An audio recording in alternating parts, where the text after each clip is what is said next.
Hello and welcome. My name is Amanda and this is my channel, Her Pacific Northwest Washington Life, and today I'm kicking off the week 46 reading vlog.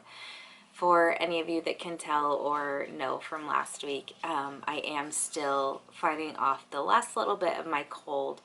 It's just a kind of dry cough that's lingering, so I'm hoping in the next couple of days it'll be gone, because I do have another video that I want to film and upload to have ready to go Thursday morning. It'll be up before this video goes out, but if you've missed it, you can go back and watch it. And that video is going to be an announcement video for the second year of the Reindeer Readathon.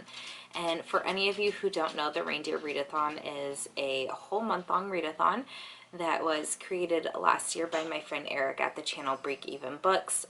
He's the guy that I mentioned probably every other week, and we do many buddy reads together. So he created a readathon that lasts the whole month of December, from December 1st to the 31st. That is kind of reindeer games inspired. So he's got a prompt for each of the different reindeer, including Rudolph. He's also got some bonus prompts, and each of the reindeer's prompts is worth a different point value. And basically there were 4 teams last year. I am the 5th team because I begged and pleaded to be added to the team. Well, basically I told him that if any of the hosts from last year couldn't host again this year, because I know people's lives are a bit crazy and a bit different, that I would step in.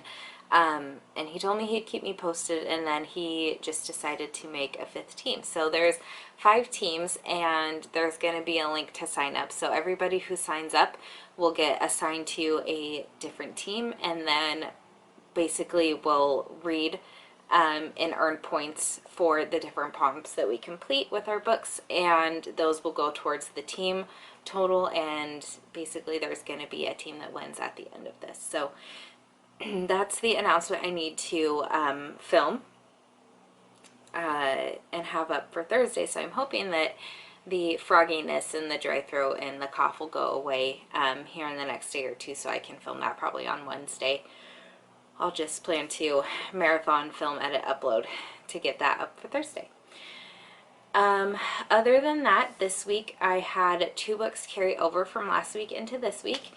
I am still listening to the audiobook of Sorcery of Thorns. I didn't really have time to read this over the weekend just because I was spending time with the boys, but this is by Margaret Rogerson. I really enjoyed An Enchantment of Ravens by her. I think I read that last year or the year before. So I was really looking forward to this book. At the start, I told you last week that the main character, Elizabeth, seemed very young. And I think it's mostly because there was a mention of her at some point, like growing up and being 13 or 14. She's 16 in this book, and it's different from what I thought it was going to be. I thought we were going to be spending a lot more time in the great libraries by the grimoires and things like that, but the first half of the book, I'm halfway. Elizabeth has not been in the libraries very much. She's been there have been things that have been happening that she has kind of been trying to figure out and sort out and things like that. So I'm really looking forward to see how this ends. I listened to half of it on Friday, last Friday, when I was cleaning the house and getting ready for Sky and Maddie Boy to get home. So I probably will be able to finish this, I would think, since tomorrow it does look like I am going to my violin lesson. I should think I might be able to finish this tomorrow. I'm listening to it through my library, and I have, if this will pick up, and hopefully not start playing, I have 7.5 hours left, so that shouldn't be too bad. The other book, I read just the prologue of this. I had Skylar pick out my next physical read, and he picked Vasa in the Night by Sarah Porter, just because the cover doesn't really allude to what's going on in this, but I was mostly intrigued about this book because it deals with Russian-inspired folklore, which I thought sounded really fun. So this is under 300 pages. I want to say it's like 270, maybe 290-ish. And I'm really looking forward to seeing how this goes. I think it kind of takes place during the winter. At least that's what I'm assuming, because it looks like there's snowflakes on the cover. But it also takes place in Brooklyn. And there's magic, and there's this local convenience store owner named Bob Ziag who beheads shoplifters. So I think it's going to be a little bit dark, but I'm also really looking forward to seeing how this goes. And other than that, I don't really know what my reading plans are. I think this Friday, the 13th, for one of the Facebook book club groups I'm in. It's the Harry Potter and the Order of the Planners Flourish and Blots group on Facebook. They're doing a Hagrid's Hut Cozy-a-thon from the 13th to 14th. I think it's a 24-hour little read-a-thon to snuggle up and read some books. So we'll see if I have Vasa in the Night finished before then. Sorry. We'll see if I have Vasa in the Night finished before then, and pick something else up. And then the Gilmore Girls Readathon, or the Gilmore-a-thon, starts on Sunday the 15th. So I am participating in that. I have no idea what I'm planning to read. Maybe as we get closer to the end of the week, or Sunday, I'll share a TBR with you.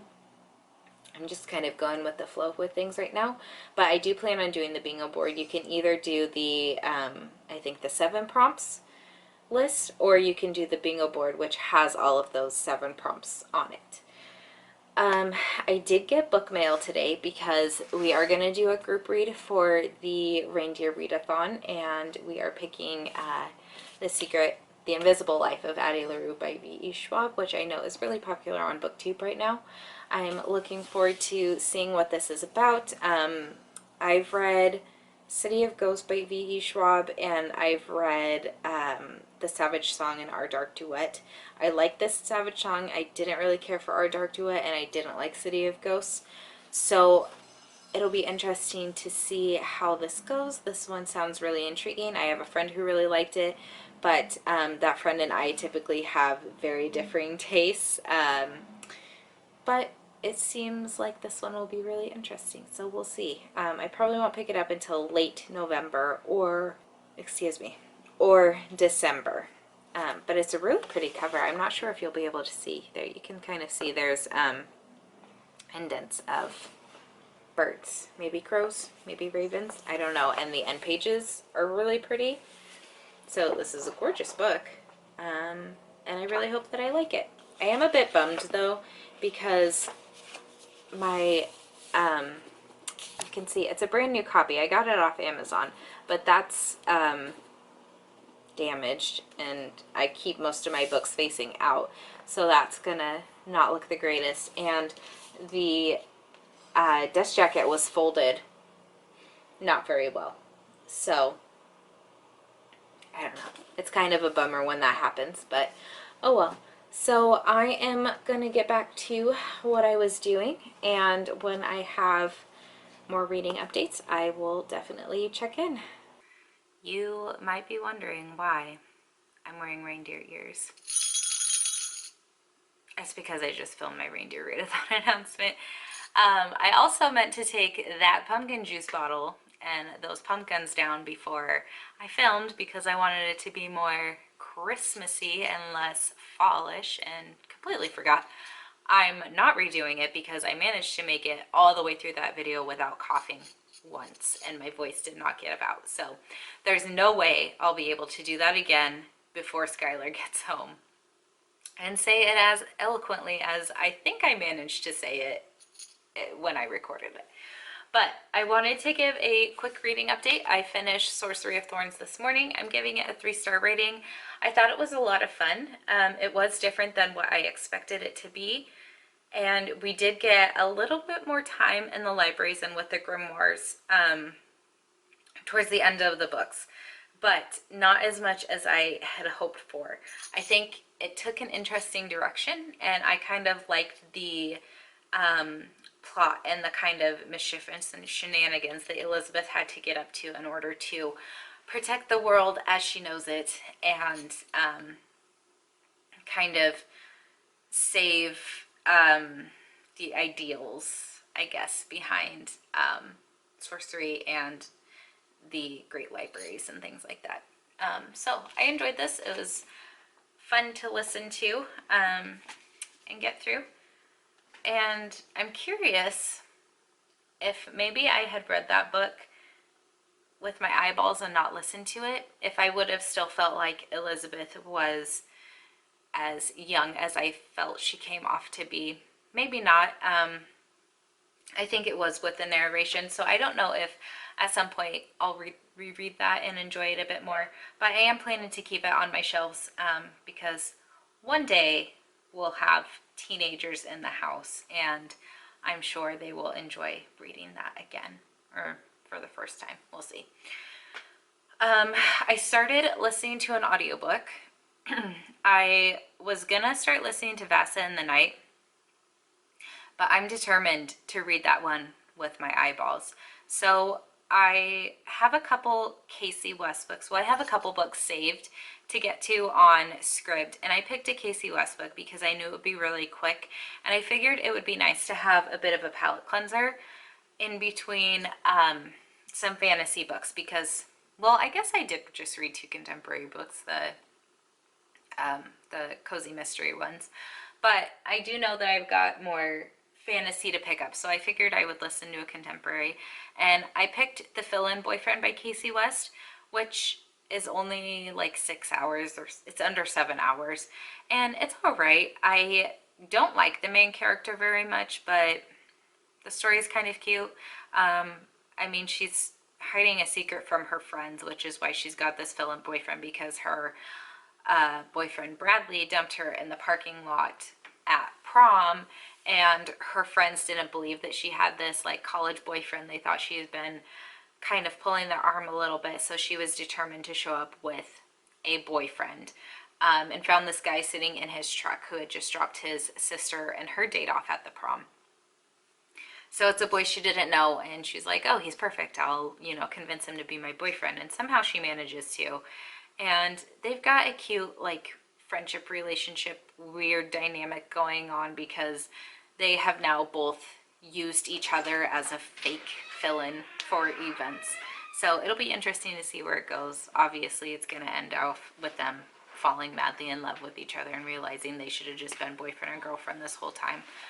But yeah, Sky just got in. He's on the phone, probably with his mom.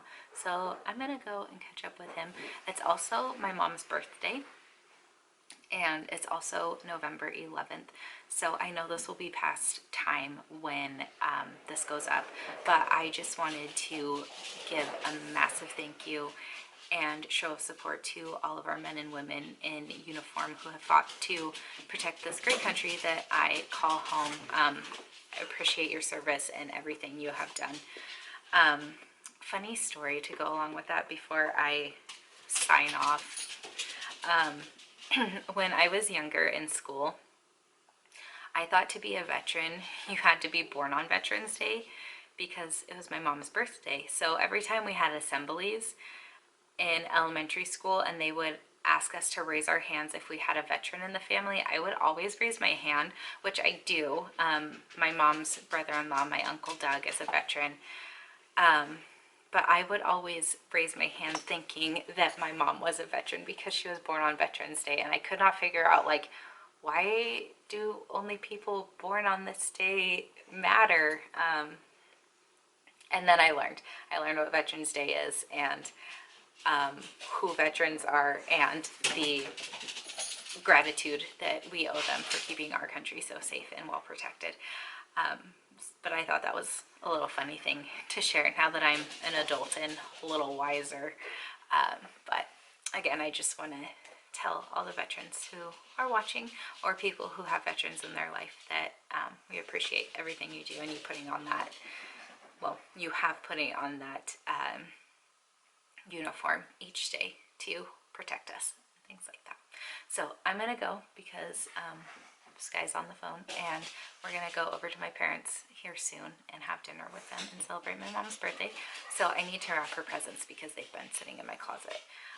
But when I have more of an update to give you on books and things, I will definitely check in. Alright, so I just finished The Fill-In Boyfriend by Casey West, and I'm giving it a 3-star rating. It's definitely not one of my favorites by her. I actually didn't like the main character very much. She does go through a lot of character growth and development, which I did enjoy seeing, and I liked the kind of main 2 characters that really like helped her through that growth and stuff. But overall, just like the storyline itself wasn't one of my favorites. A big plot point centers around a lie that she's told her friends, and I just don't really like lying. I don't like when people choose to not have good communication and things like that. So it wasn't the best one for me, but it was fun. It was a nice little palate cleanser, just read to get through. Other than that, yesterday, I think I told you yesterday we were going to celebrate my mom's birthday. The neighbors were also across the road at their old house doing some last minute cleanup stuff. I think they have until like the middle of December before it closes, before they have to be fully out. So they had just their infant, is that what age he is? 4-month-old with them. The one that I was watching last week, a couple days with his 5-year-old brother. I think the 5-year-old was probably back home with grandma and grandpa, and they just had the baby with them. So she asked if I would mind watching him again, and obviously I'm not going to pass up time to get baby snuggles. So he went next door with me to my parents, and my brother and his girlfriend were there. So baby got lots of snuggles from different people.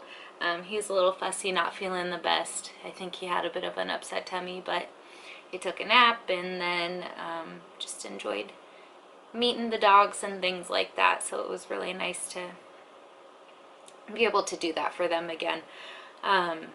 And then today, last night also, Skylar really wanted to get the PlayStation 5 that released last night. So he had like 5 to 7 browsers open on my computer and on his computer of different stores that were getting these in and that were going to release them on their website. And for like 20 minutes I had to sit and refresh each page, like go down the line, click next one, refresh, to see if we could get one. And we never saw like an add to cart button. It never looked like they got like the stock on the website, and I guess apparently that's normal. So he called it at like 20 minutes after saying that they were all gone because he was getting like Twitter updates or whatever.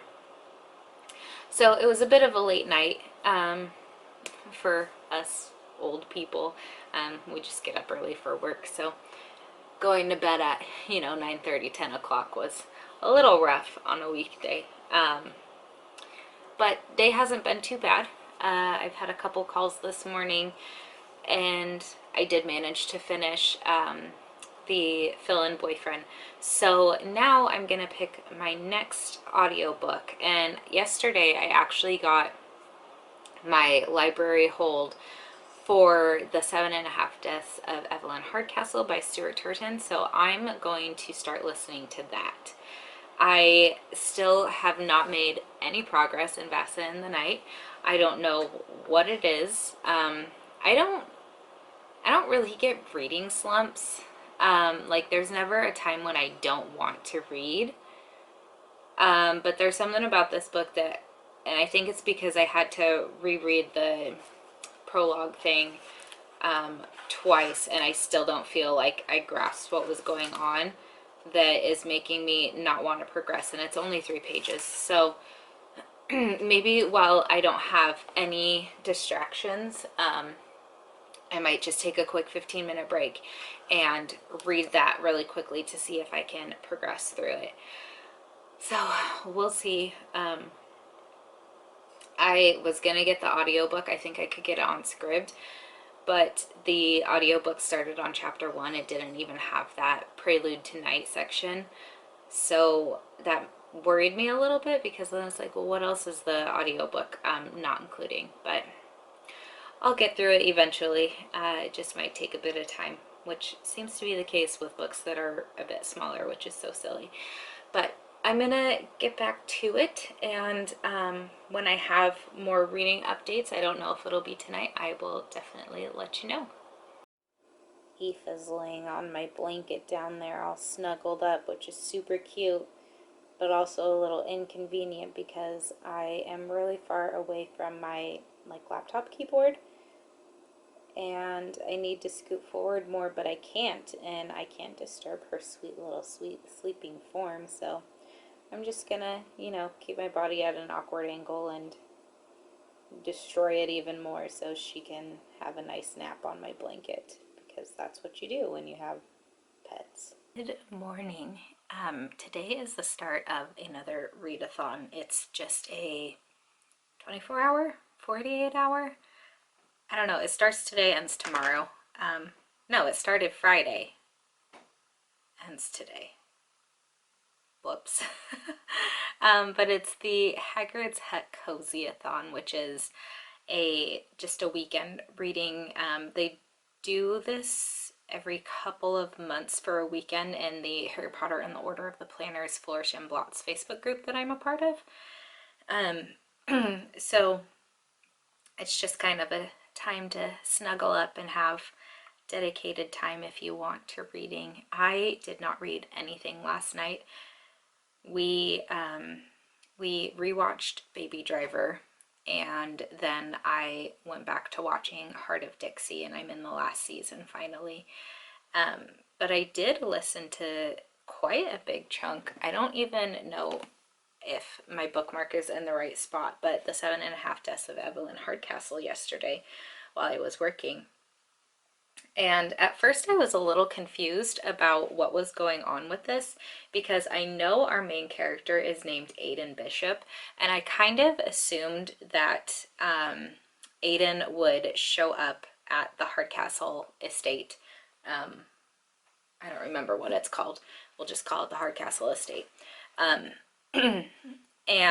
then the events would happen. Like, I was kind of thinking that the murder would take place, and then he would go back in time to be in like the 8 different people's bodies to kind of piece together the murder, but that's not what's happening. So I was really confused when it started, because we started out with him waking up in a forest, yelling Anna, and he felt really disoriented, like he didn't know what was going on. He didn't know who Anna was or anything like that, and hears a scuffle in the woods and a gunshot, and has to make his way back to the castle to see people that he has no idea who they are, and they're calling him something different than what he feels like his name is. And like, he sees his reflection in the mirror and he's like, this isn't me, what's going on? So he has no idea what's going on from the start. And I think it's in the second or third body that he is told who he is, and he is told what's going on and what's going to happen and things like that. So different than what I was thinking. I don't really have any predictions of who I think the killer is at this moment, but we'll see when I get a little bit further in. I'll probably read a bit of this today. Right now, Sky's getting ready, and I'm trying to convince him, because he just saw on the, I don't know, news or Facebook or whatever he was looking at, that Oregon just went back down into lockdown, which means Washington is probably not very far behind. So I'm trying to convince him that we should go to Barnes & Noble, because I have a $25 gift card, and I don't know, I'd like to go look at books,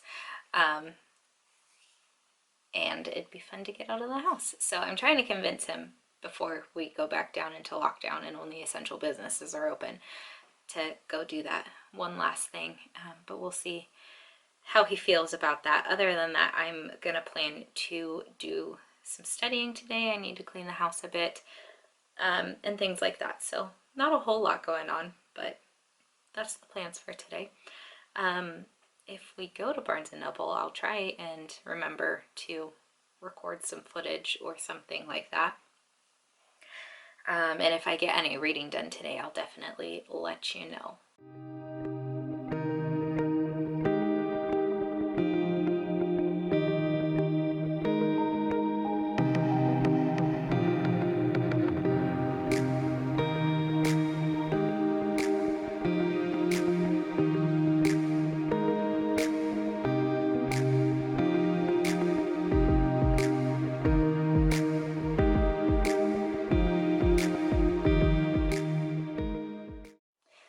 Somebody let me out of the house this weekend and I bought books, and somebody's in trouble, but I don't know who that somebody is. I'm supposed to be doing this challenge with Rainy at Rainy Day Reads, where we have a step goal for each day. She's at 10,000. I had to reduce from 10,000 to 7,500 because I just don't walk very far in a day. I don't have many places to go. I work from home, so I don't have like a big office or anything to walk around. And for every day that we reach our goal, we get $1 towards buying books. And I'm now something like $40 in the hole. Because yesterday Skylar and I went to Barnes & Noble. I had a $25 gift card, so I wanted to use it up before we get locked back down again. And then I knew that my favorite used bookstore in town was doing a buy two get one sale on Christmas romances, and I'm in the mood for some like Hallmarky type Christmas books for December.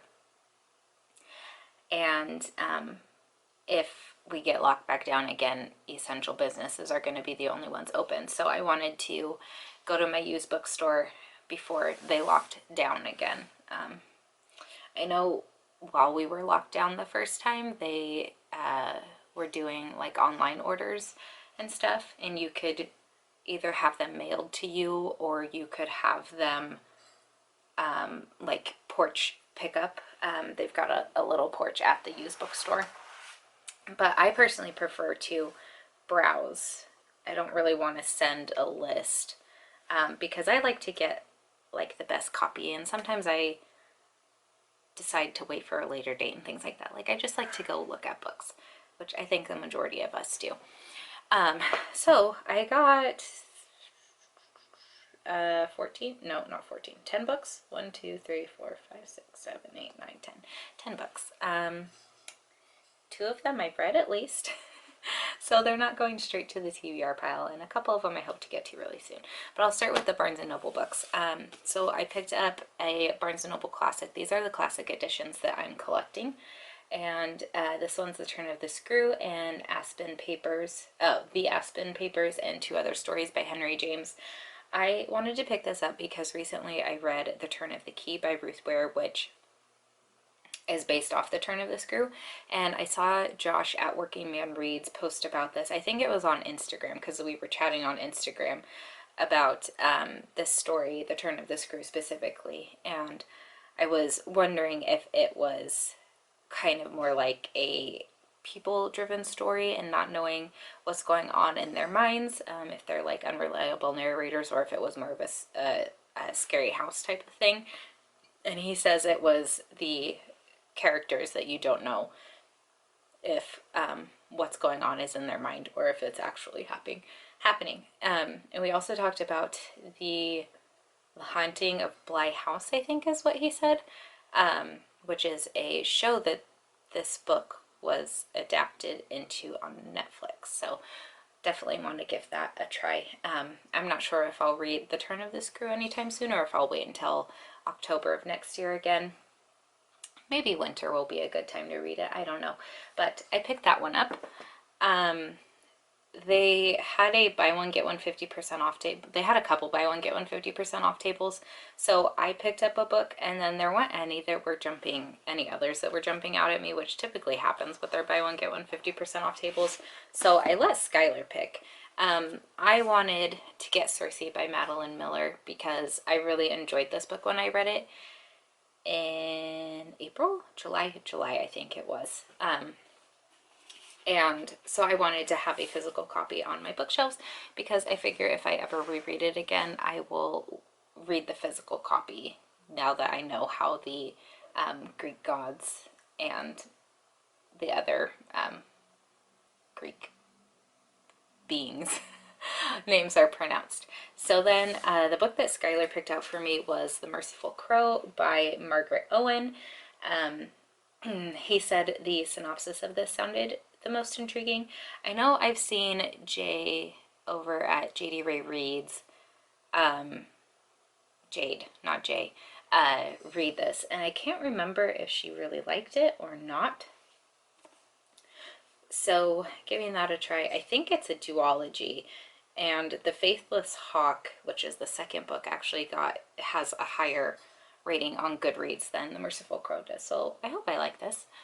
And then the other book I picked was purely a cover by, and also because I noticed there's a creature on this that works for a prompt for the Reindeer Readathon next month.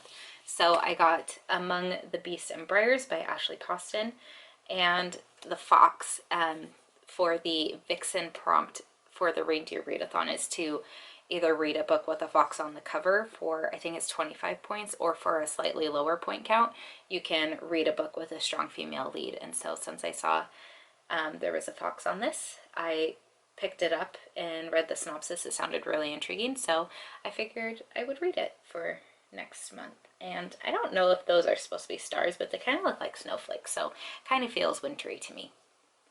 So the books I picked up at the used bookstore, the buy two get one free. I think this one ended up being my free one because it was the cheapest. It's Journey Back to Christmas, which is based on the Hallmark original movie, and this is from Hallmark Publishing, and this is by Lee Duncan. I don't really have a reason as to why I picked up any of these books. There weren't any that I went in like looking for specifically, but this one looks brand new. I'm pretty sure nobody has read it before, and decided it looked pretty good. Then I got Let It Snow, which is an anthology. I think John Green is the one who put it together, but he's got a story in there, so does Maureen Johnson and Lauren Miracle, that's what it says. And I think these are all young adult stories that take place around Christmas or for December. I own this already on Kindle, but I figured I'd pick it up because that's another copy that looks like it hasn't been opened. And I think this one maybe was read, but it's still a really good copy. But I just fell for the cover, and that is A Wedding in December by Sarah Morgan. And it's beautiful and sparkly, and it's textured, and I think it's really cool. So the other book I have read is Cold Mountain by Charles Fraser. And I just made Skylar watch this movie with me. He watched it for the first time. I watched it for like, I don't even know how many times. And I really enjoy it. I have read this before. Like I said, I think I listened to it on audiobook and really enjoyed it. I love the movie, so I wanted a copy of my own. Then I saw a copy of My Cousin Rachel by Daphne du Maurier, and I just read Rebecca in October and really enjoyed it. So I'm really curious about My Cousin Rachel. And then I found a book called After Me Comes a Flood by Sarah Perry. And I have read this S6 Serpent by Sarah Perry before, and I didn't like it. But this one is short, and it kind of sounds like a bit of a psychological thriller, maybe a little bit of a mystery. I don't know. It sounds like something that I might be able to read and not be spooked by, and kind of break out of my comfort zone a little bit more. And obviously I picked it up because the cover is gorgeous. So let's see. The Hagrid's Hut Cozy-a-thon I only read on Friday, and I only listened to the 7.5 Deaths of Evelyn Hardcastle. I did not read it all yesterday because we ran up to Barnes & Noble, and then the neighbors are still moving out of their house across the road. So the boys came over and we just kind of relaxed. And then when they were done working over there, we had them over for dinner. And actually my phone just went off because I think the 5-year-old is asking if he can come play with our boys' toys. So Cozy-a-thon didn't really go as I was expecting, but I didn't really have any expectations for it either. I'm just not the type of person who can sit and read all day. Like, in my mind that sounds really nice, but it doesn't happen. But I have listened to more of Evelyn Hardcastle today, and I'm almost halfway through. I'm still really enjoying it. Haven't really pieced anything together, so we'll see how that continues to go, if I'll ever piece anything together or not. I was gonna try and read some of Vasa in the Night last night as I was holding the baby if he fell asleep, but he didn't fall asleep the entire time he was with us. So it was a lot of us just hanging out, keeping him busy, and chatting with the 5-year-old and putting TV on and stuff for him when he asked for a movie. He really wanted to watch Harry Potter, but we want to like sit down and watch those with Maddie. So we watched another movie that was on the Netflix kids section, and it was a Chinese inspired movie about mooncakes and about a girl who loses her mom and goes to the moon.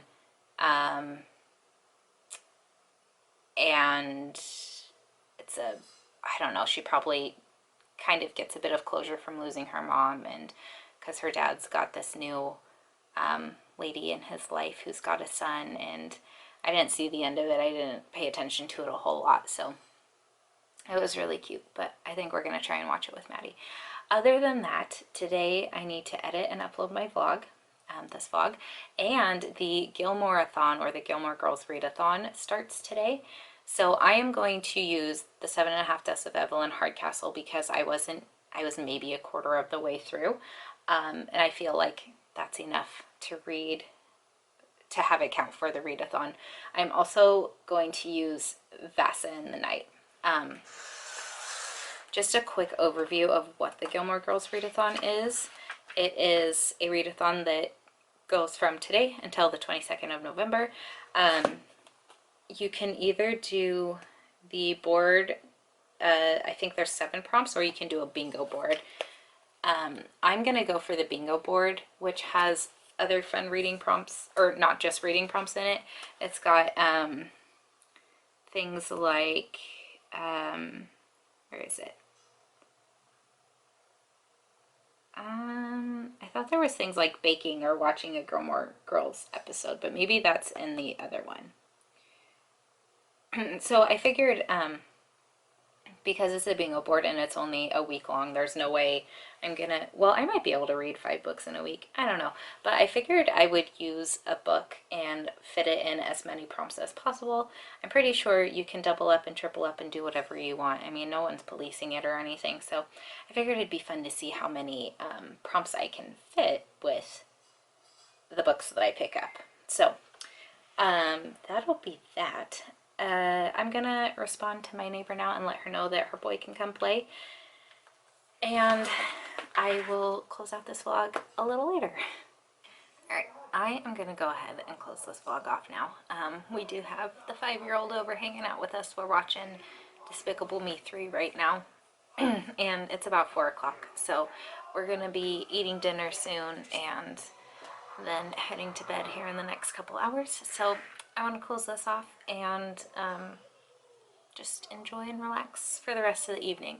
So I will have 2 books to carry over into next week. I've got the 7.5 Deaths of Evelyn Hardcastle, which I'm almost halfway through, and then I've got Vasa in the Night, which I'm barely into. I'm gonna try and make some pretty good progress though with those 2, and then if I finish those and have time, we'll kind of pick it, or I will kind of pick a TBR or my next book based off of what will get me a bingo on the Gilmoreathon bingo board.